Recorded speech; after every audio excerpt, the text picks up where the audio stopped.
one, because people don't trust the federal government. Only 30% trust the federal government. Very ridiculously low number of people think today's children will be better off than their parents. And basically, they saw Biden weaponize the federal government against people. And so there is this really existential demand for systematic reform.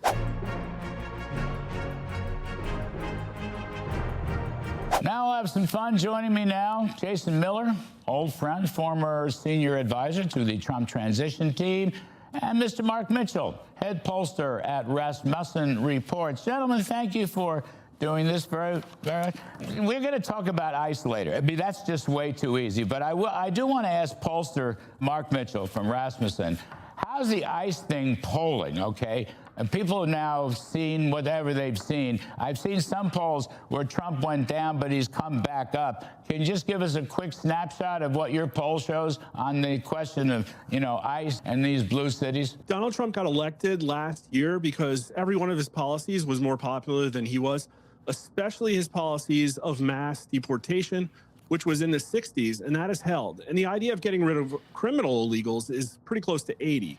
So these things are very popular, but what's happened is also his approval has dropped. It actually hit negative 16 net points today, 41% approve. That's worse than it's been all the way going back to December of 2017. So people are not liking what he's doing. And a lot of it is because of the ICE optics. We've seen over the last couple of months an uptick in people who support sanctuary policies, and a plurality of Americans now say that ICE tactics are too harsh. And so we have this situation where people don't like the optics that are coming out of it, and yet they also don't like the fact that we haven't deported more people. But I think there's this whole other tool set that we haven't really touched at all, and that is going after the businesses. And that's very, very, very popular in the poll. Going after the business meaning what? I'm not sure I understood that last part. Well, we have this E-Verify system that's really popular. 68% support it. Should the federal government impose strong penalties against U.S. employers who knowingly hire illegals? That's 55 to 29. That's plus 26 when Donald Trump is negative 16. So pretty much anything systematic that we can do to lower the number of illegals in this country, very popular. But the idea of jackbooted thugs shooting people in the face with tear gas canisters on nightly news, that's not as popular. Well, Jason Miller, okay, jackbooted thugs and so forth, I get that. But, Jason, Republicans can't give in here. They can't give in to the Schumer demands, because it just seems to me, first of all, I think Lindsey Graham's got a great point. Stop the sanctuary cities. The sanctuary cities, when you walk through it, they're the source of so much of the violence and the shootings, because the local police can't release them in the same prison. That's one point. The second point is they can't just allow some sort of amnesty to redevelop. I don't think that's what voters really want. Jason Miller, do you? Well, exactly. And I think you're getting to the point, Larry, in the fact that what this is really about from Democrats is they want to defund ICE and they want to stop it from local mayors or local governors from having to cooperate with federal law enforcement or federal border patrol or immigration officials. That's really what this is about. And I think for the Democrats to try to hold DHS funding hostage with only 9 days to go, whether it be with regard to FEMA or with the Coast Guard, these are important things that we need to keep the government going. So I think this is really a distraction. Larry, you showed earlier this list of 10 points that the Democrats supposedly want for compromise or reform. Really what it is a list of 20 excuses of why they don't want Democrats to have to cooperate with ICE and other agencies like that. And that's really what this is about. You take a look at whether it be Tampon Tim, the governor of Minnesota, or Jacob Frey, the mayor of Minneapolis. They refuse to cooperate with them. But when you look at the most dangerous cities in America, 5 of the top 10 most dangerous cities refuse to cooperate with ICE. Cities that do cooperate have a much safer level. That's the reason why President Trump has been able to help bring us to this 125-year low with regard to murders. And again, when we talk about ICE and local officials, 67% of people believe that ICE and other law enforcement agencies should work hand in hand with the local governments. But if they won't do it, then obviously ICE can't go back down. I mean, Mark Mitchell, we have other things to talk about from your polls, but on this point, let's just say, what Tom Homan is doing strikes me as very good. He's a cool hand, Luke. Seems to be bringing the parties together.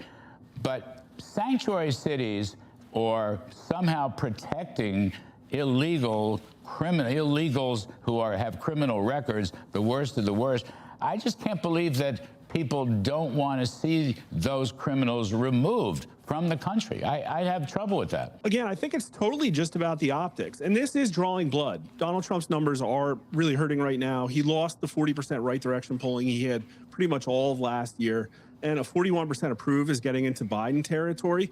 But again, I think it can work as a sideshow in the circus. What the main ring needs to be, however, is systematic reform, because people like to say that Trump won because, oh, the border crisis. He won because people don't trust the federal government. Only 30% trust the federal government. Very ridiculously low number of people think today's children will be better off than their parents. And basically, they saw Biden weaponize the federal government against people. And so there is this really existential demand for systematic reform that I don't think we're seeing. I think corporations have a lot to do with it. Only 17% of Americans think that corporations don't have too much power in this country. By a 5-to-1 margin, people think that corporations have too much influence in the Trump administration. And so this was a guy that he got union votes for the first time. He talked a lot about the workers. He was in a McDonald's drive-through window. And here we are, again, the optics are not good, but he needs to fill them with something else. Everybody hates fraud. 76% of Americans are angry at the level of waste, fraud, and abuse. And that's how this Minneapolis thing started. It was about the fraud. We turned it into a thing about ICE. Yeah, I want to come back to that. Just Jason Miller, craft a message. It's a mystery to me that as good as the economy seems to be, people don't believe it.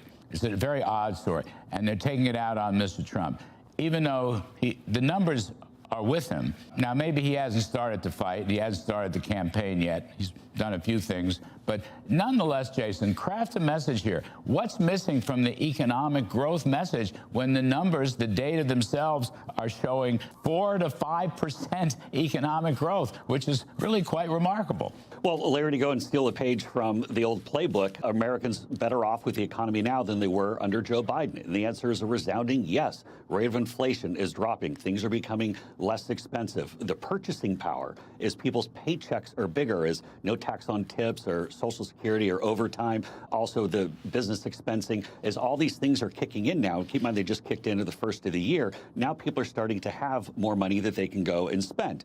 And so, but Democrats don't want to talk about that. What they want to try to talk about are sideshows and distractions. Now, I think it's very important that the administration stay focused on this message of keeping the border secure and also deporting the criminal illegals. 73% of people think that those entering the country illegally have committed a crime. But Mark's exactly right when we talk about the optics being off here, because when people think about the border, they think about the border. When they think about law enforcement, they have a very specific vision of the law enforcement, but the optics right now aren't matching up. And I think the administration is making some very smart moves. They've said, yes, let's go and add body cams. This is a great idea. In fact, that's what exonerated some of these officials who were involved in these shootings.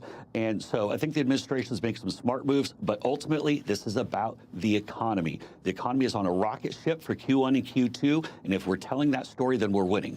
You know, Jason, I think it wouldn't hurt also if Republicans reminded voters that the Democrats, to a person in the Senate and the House, voted for a $5 trillion tax hike. To a person, okay, it was just, correct me if I'm wrong, but it was basically unanimous. Both Senate and House Democrats voted against the one big beautiful bill, which would have meant a roughly $5 trillion tax hike. Also, there would have been no tax cuts on overtime or tips or seniors. Not a bad point to make. Wouldn't you agree, Jason? Yeah, absolutely. In fact, Secretary Besant was testifying in front of the Senate Finance Committee earlier today, and he had a great line when talking to Elizabeth Warren, and he kept referring to it as the Biden-Warren economy. And it made Senator Warren's head just absolutely explode in real time. But Secretary Besant had a great point. Every one of those Democrats voted for record high inflation. Every one of those Democrats stood by Joe Biden as he allowed 15 million illegals to enter the country. That's over now. President Trump is securing the border. He already has passed this one big beautiful bill, the middle class tax cuts. Now we have to go sell the message of how people's lives are much better now than they were under Joe Biden. Mark Mitchell, I want to come back to one of your points, though, in an article. I think, DOGE was rather popular. DOGE was popular. Cutting waste, fraud, and abuse was popular. And young people particularly liked it, but I think a lot of people liked it. And waste, fraud, and abuse, the GAO, estimated at roughly $550 billion. Of course, it was the Elon Musk. The DOGE thing seems to have gone away, or it's out of sight. And I think that's a silver bullet that the GOP should have back. It's one of the most popular things I think they ever had. It was like a gift to the Republican Party. We had a 60% under 40 job approval rating for Donald Trump. That should have brought Washington, D.C. to a screeching halt because they actually captured the zeitgeist of the youth. And again, these people don't agree that GDP is enough for them to have a healthy economy. They just don't. They've been priced out of the housing market. Their jobs have been given to people overseas. They're being flooded with H-1Bs. They are not in a good place. And these people also are not conservatives. They're really not. The under 40 conservatives are actually very socialistic. A lot of these people believe in nationalizing industries, like 3/4 of them. 56% of the under 40 conservatives want excess wealth confiscation.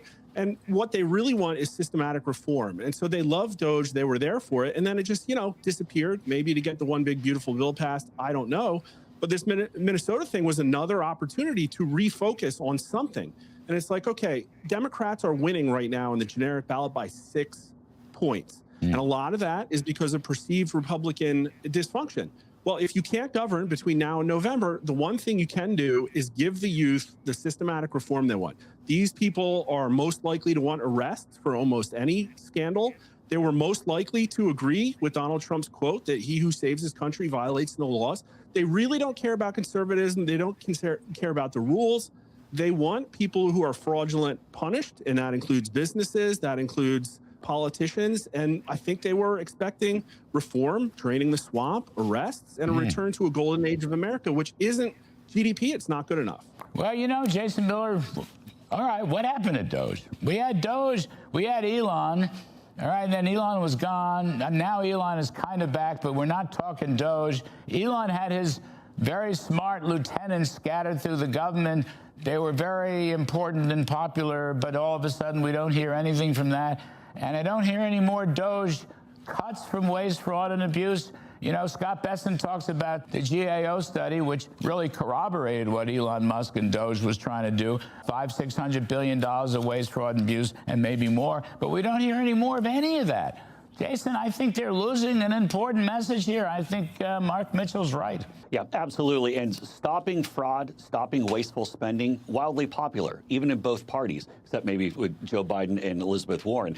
Now, this is another example, though, of the policy being very popular, but the implementation of it, the optics of it, didn't really connect with what they said they're going to do. So, for example, rather than talking about eliminating completely wasteful programs, then all the conversation came to who had access to what records, and it got really off track. I think there are a couple ways to get DOGE and the concepts of getting rid of waste, fraud, and abuse, and waste, and especially the spending. I think number one, when you do an across-the-board reduction, give every department, give them a goal to go and do it, then it's really hard to go and counter saying, look, we should go and reduce the size of these budgets because we have to rein in spending. Number two, there's still entire agencies that we can go and chop, and a lot of them don't have formed constituencies that can put up a big fight. So let's do a combination. And the third thing, Larry, AI. This is a thing especially when you look at things like supply chains at the Department of War, you look at other ways of delivering services to Americans. We can do a lot more with a lot less if we're smart about how we use AI.